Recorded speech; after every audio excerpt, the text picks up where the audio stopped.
Buenos días hermanos, es un gusto poder encontrarnos otra vez para poder leer en el texto bíblico su palabra, la palabra de Dios, y buscar que Él hable a nuestro corazón, que transforme nuestra vida. Y les invito a que podamos leer en el Evangelio de Marcos, vamos a leer en el capítulo 5 los versículos del 1 al 20, pero antes que esto, yo les invito a que podamos ver un poquito de dónde viene el texto, un contexto literario que nos va a dar una clave muy interesante. Van a ver. Antes del capítulo 5, en el capítulo 4, desde el 35, estamos leyendo el episodio en que Jesús calma la tormenta. Se narra el momento en el que Jesús sube con sus discípulos a un barco, a una barcaza, una canoa, un bote, y cruzan el mar de Galilea. El lago de Genesaret también se conoce. En esta ocasión Jesús está tan cansado que se queda dormido, pero se levanta una tormenta muy importante. Estas personas que sus discípulos, muchos de ellos eran de generaciones de pescadores, ellos también, y toda su vida habían lidiado con estas situaciones climáticas, de repente se ven superados y parece que van a hundirse. Entonces, muy preocupados, muy asustados, los despiertan a Jesús y dicen: Maestro, gritaron, ¿no te importa que nos ahoguemos? Él se levantó, reprendió al viento y ordenó al mar: ¡Silencio, cálmate! El viento se calmó y todo quedó completamente tranquilo. ¿Por qué tienen tanto miedo?, dijo Jesús a sus discípulos. ¿Todavía no tienen fe?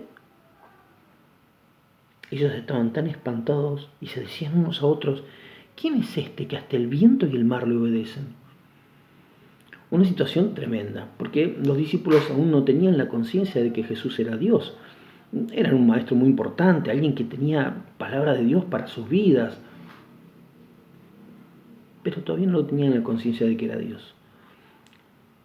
Luego de esta situación, que para ellos es realmente asombrosa, cruzan el lago hasta llegar a la región de los Gesarenos. Este es el primer versículo del capítulo 5. Y vamos a seguir leyendo. Tan pronto como desembarcó Jesús, un hombre poseído por un espíritu maligno le salió al encuentro de entre los sepulcros. Este hombre vivía en los sepulcros y ya nadie podía sujetarlo, ni siquiera con cadenas. Muchas veces lo habían atado con cadenas y grilletes, pero él los despedazaba y nadie tenía fuerza para dominarlo. Noche y día andaba por los sepulcros y por las colinas gritando y golpeándose con piedras. Cuando vio a Jesús desde lejos, corrió y se postró delante de él.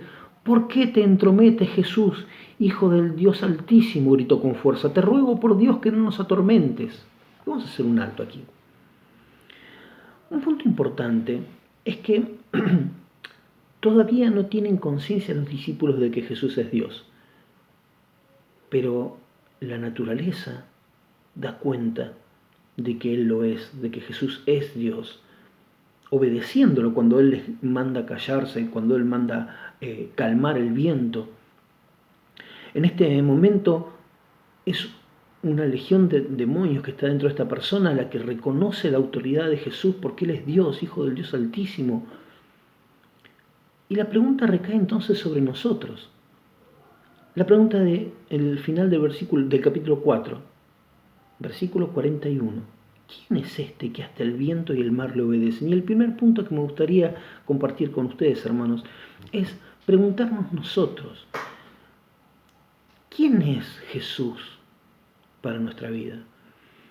Es una pregunta que no tiene una respuesta o no busca una respuesta desde la información. Todos nosotros sabemos que Jesús es Hijo de Dios, que Él es el Señor, o debiera ser el Señor de nuestra vida. Lo hemos aceptado como nuestro Señor y nuestro Salvador, único y suficiente Salvador, y lo hemos repetido miles de veces en canciones, en oraciones, lo hemos leído en el texto bíblico, pero hay una instancia diferente, una instancia que viene luego de la información, y es que es poner esto por obras. La palabra muy bien dice en palabras del apóstol Pablo: vuélvanse hacedores de la palabra, o sea, gente que pone en práctica la palabra de Dios, no solamente oidores, personas que lo escuchan, que lo entienden, que lo aceptan, es muy interesante, pero hay una instancia que viene después y que es poner por obras, por hechos, en acciones concretas, el mensaje de Dios. Cuando nos invita a que aceptemos su señorío, o sea, que nos volvamos sus siervos, que Él sea nuestro dueño, es otra cosa, otra historia. Lo que el Señor busca es que nosotros le obedezcamos. En primera instancia porque Él es Dios y lo merece, pero porque obedecer a Dios nos trae vida.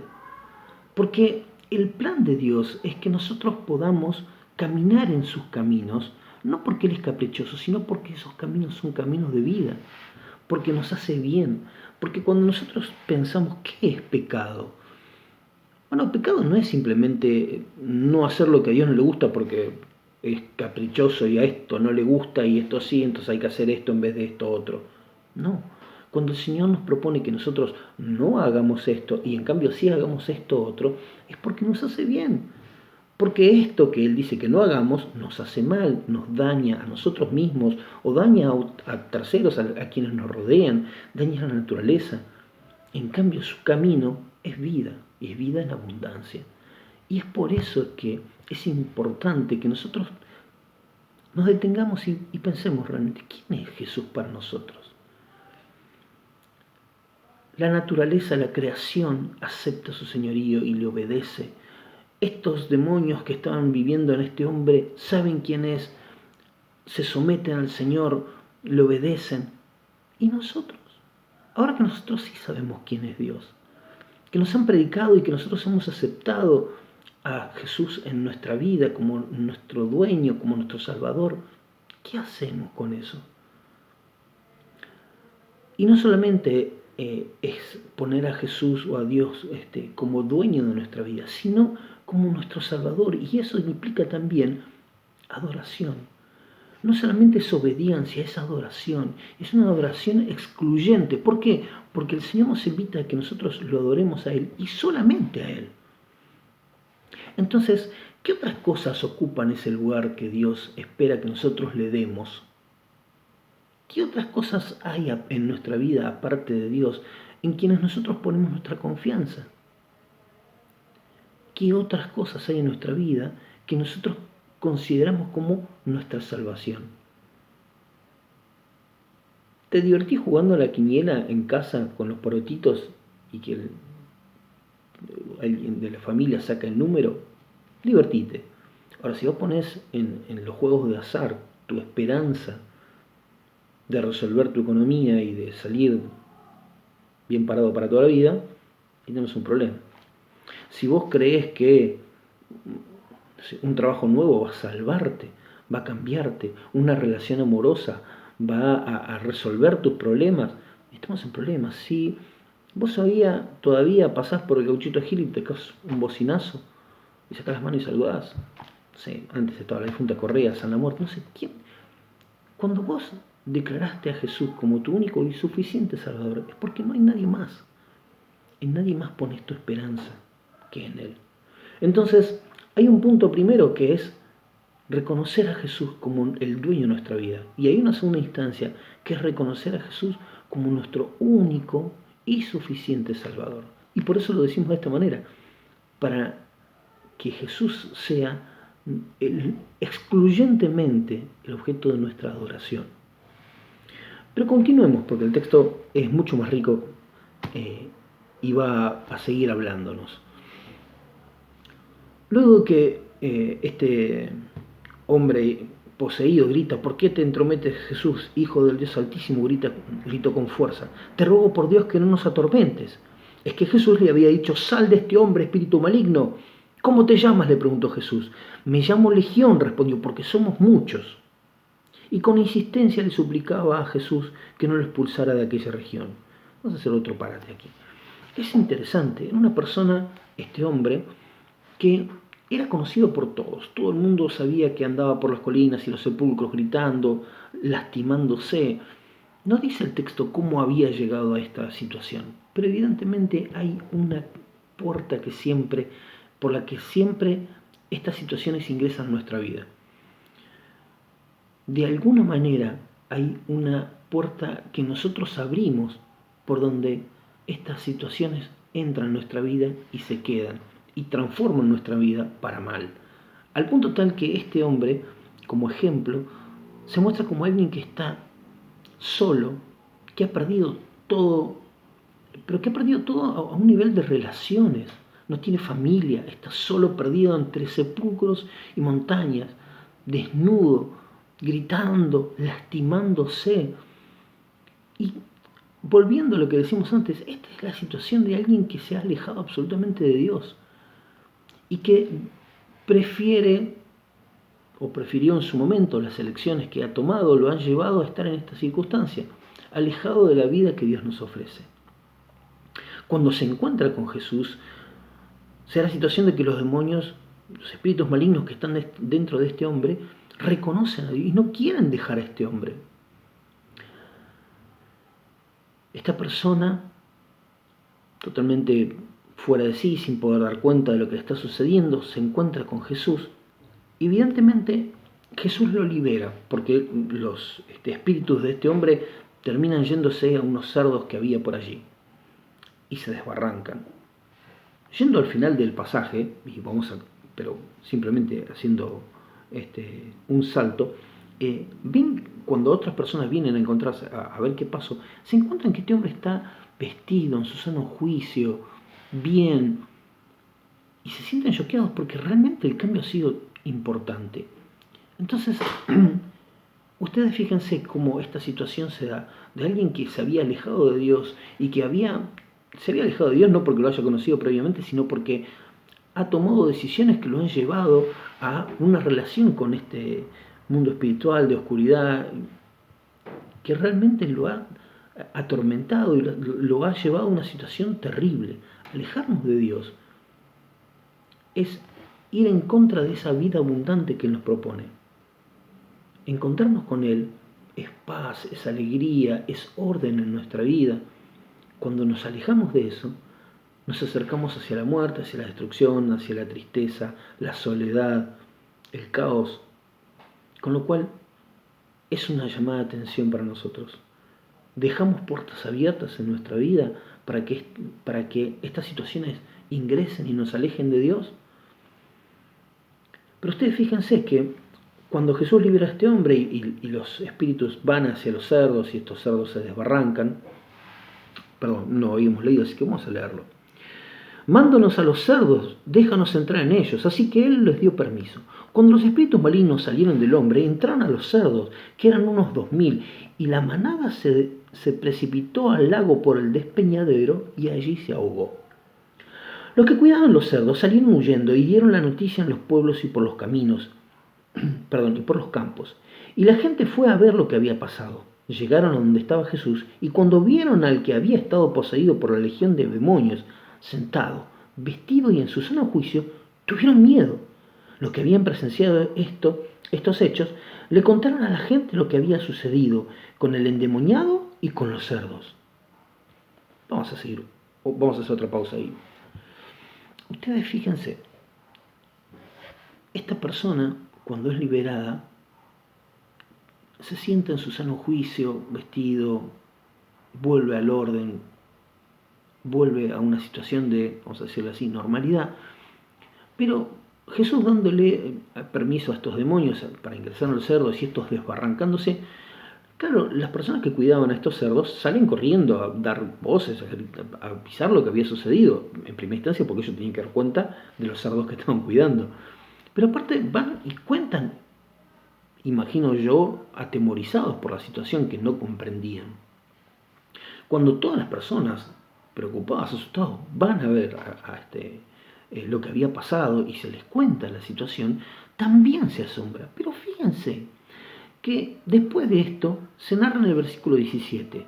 Entonces la gente comenzó a suplicarle a Jesús que se fuera de la región. Ustedes fíjense que la situación se da en una persona que todo el mundo conocía, que seguramente haber sido como un personaje, digamos, con cierto renombre en la región, alguien que seguramente daba miedo, de quien se había contado solo Dios sabe qué. Pero cuando lo ven sentado en su sano juicio, vestido, bien, no se alegran. Se quedan preocupados de que estos cerdos se han desbarrancado. Sinceramente no sé qué importancia comercial habrán tenido. Evidentemente, si alguien junta 2000 cerdos, no es simplemente porque tenía ganas de tener mascotas. Evidentemente tienen alguna utilidad. Y habiéndose desbarrancado estos cerdos, estaban todos muy preocupados, pero no preocupados por ver cómo estaba este hombre, sino que lo importante era que se habían desbarrancado los cerdos. Con lo cual, ustedes fíjense cómo Jesús pone en su lugar el valor de la vida, el valor de las cosas. ¿A dónde está eso que se vuelve eje para nuestra vida? Me refiero a eje como aquello que ordena nuestra vida.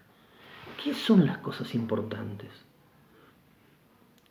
¿Qué es la vida en este caso? ¿Cómo podemos entenderla? Y yo creo que hay una clara contraposición entre lo que le sucede a este hombre,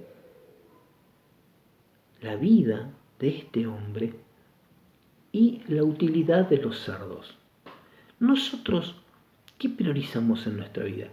Y es importante dejar claro que en muchas circunstancias no se da como posiblemente en otros ámbitos donde hay una abundancia o la economía está resuelta y uno a veces busca ver en qué va a ocupar su tiempo libre. Entiendo que muchas veces nosotros vemos la situación económica como algo que hay que resolver para poder subsistir. Pero, ¿qué se vuelve eje? ¿Qué es lo más importante? ¿Qué lugar le damos a nuestra familia frente al trabajo, frente a otras actividades? ¿Cuál es el valor, el orden en nuestra escala de valores donde empiezan a ordenarse las cosas?